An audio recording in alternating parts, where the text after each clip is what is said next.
nih ya, berkarya, jualan. Betul. Kalau mau jualan sih biasanya subscriber yang ditanya.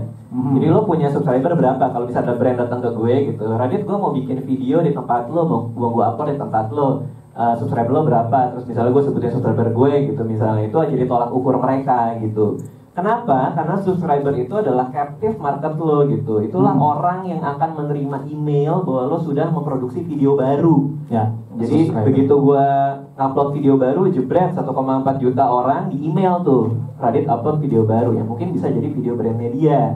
Gitu sih. Jadi kalau buat gua mungkin brand melihatnya itu. Tetap dari mana kayak kalau YouTube subscriber. Karena kalau YouTube subscriber. Tapi kalau untuk teman-teman yang senangannya video-video pendek yang kalau nggak di YouTube nih, yang kadang kan sekarang ada yang modelnya apa ya, kayak yang ngomong sendiri kayak Bayuskak lah dengan kedaerahan. Itu di YouTube sih. Kayak yang kayak Indo Videogram, Bena sekarang lebih aktif di ini. Mereka apakah kita juga harus memerlukan kayak itu tadi, apalagi dalam 15 detik gitu, Dit? Iya, apa yang harus perhatikan teman-teman? Kalau buat gue video pendek kayak kayak Instagram atau Vine itu lebih termaafkan. Kenapa? Karena biasanya hook kita butuhin buat video YouTube di detik ke-10, ini 15 detik udah kontennya. Jadi buat gue tuh masih termaafkan kalau lu tidak bikin hook secara spesifik gitu misalnya. Asalkan konten lo menarik. Cuman buat gue pribadi, bicara soal video-video pendek yang cuma 15 detik, gue merasa gue terlalu terrestrain untuk bercerita sesuatu yang penting, yang menurut gue yang bisa gue sampaikan dengan lugas di video 3 atau 5 menit. Jadi, jatuhnya video-video kayak gini biasanya bentuknya sketsa. Which is adalah setup panjang, setup pendek, terus punchline, hal yang lucu ketawa udah selesai. Kayak gue kemarin nonton soal ada anak ngelihat mantannya pacaran, terus dia masuk kamar mandi, terus mandi pakai air panas sampoan gitu, udah selesai gitu misalnya. Ya udah, lo akan bercerita untuk gag apa joke segitu gitu. Jadi emang beda platform, beda tujuan. Beda kita juga ininya. Nah kalau tadi mungkin udah disinggung sedikit masalah bisnis. Nah mungkin teman-teman di sini juga ada yang ngarep lah ya, ngarep untuk suatu saat video konten gue bisa dilirik sama yang kayak tadi loh. Eka udah jelas, Radit udah jelas, gitu. Teman-teman yang mungkin ada yang di sini masih berupaya untuk situ. Itu seperti apa sih kita harus membuat konten kita itu bisa disukai sama bisnis? Industri. Betul, industri konteksnya apa nih?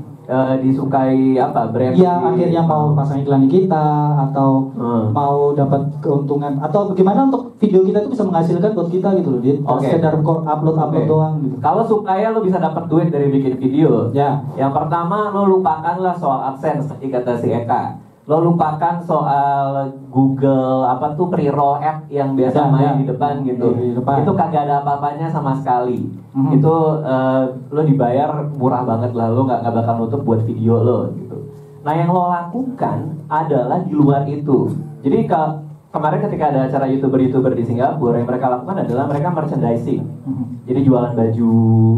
Lalu mereka datang ikut acara off air kayak gini, dibayar untuk bicara gitu misalnya itu. Mereka membuka pintu yang lain gitu misalnya. Kayak temen gue sekarang mau main film gitu gara-gara dia main Instagram misalnya gitu. Jadi jadikan YouTube lo ini sebagai sarana etalase lo. Ini gue bisa begini, lo mau gue ngapain gitu sih. Jadi yang paling penting adalah susah sih nyari duit dari YouTube kalau gitu aja kalau buat gue sih. AdSense itu bonus lah.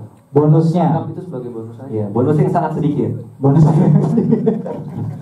Kesel, kadang-kadang gue kesel.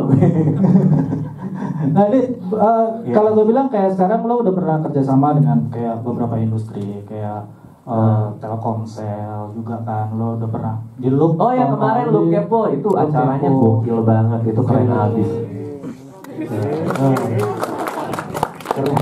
Lirikannya maut ya, kalau udah ngomongin Telkomsel lu lirikannya maut gitu. Keren ya waktu itu. Iya, alhamdulillah yang kedua dan gue masih diajak, keren. Kalau nggak salah 15 tahun ya kita nanti ya. 15 tahun mau Loopnya dari O-nya 2 sampai O-nya 15 juga. Iya, Loop Kepo ya. Jadi kayak gitu kan. Itu kalau salah, walaupun lo yang nulis kan di situ juga ketemu orang-orang kreatif ya, kalau bisa bilang di Loop ini. Oke, ini gue bicara soal pintu kesempatan ya. Iya, pintu kesempatan. Jadi gini, sekarang banyak banget acara-acara yang membuka kesempatan untuk kalian menjadi kreator atau mendapatkan uang atau menjadi sesuatu dari situ. Yang gue suka dari Loop Kepo kemarin itu sesuai dengan apa yang mau coba gue lakuin. Gue mau empowering, gue mau memberdayakan orang.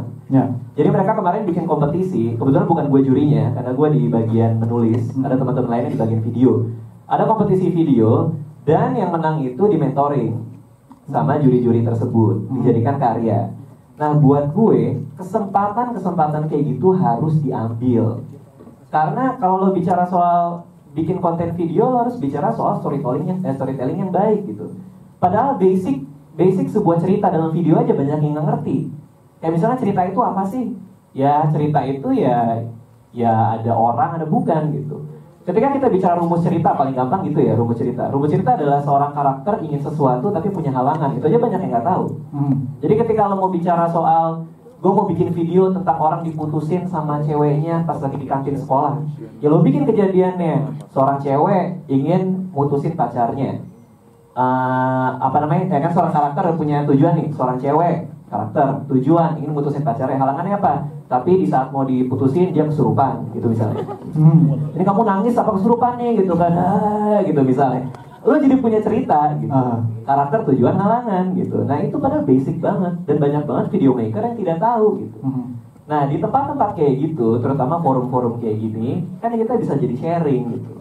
Ada teknik yang gue tahu yang bisa gue kasih tahu, mungkin di forum-forum kayak Loop Kepo gitu, setelah di mentoring teman-teman juga jadi lebih tahu. Benar. Nah kalau yang sekarang di sini bukan cuma saya yang boleh bertanya.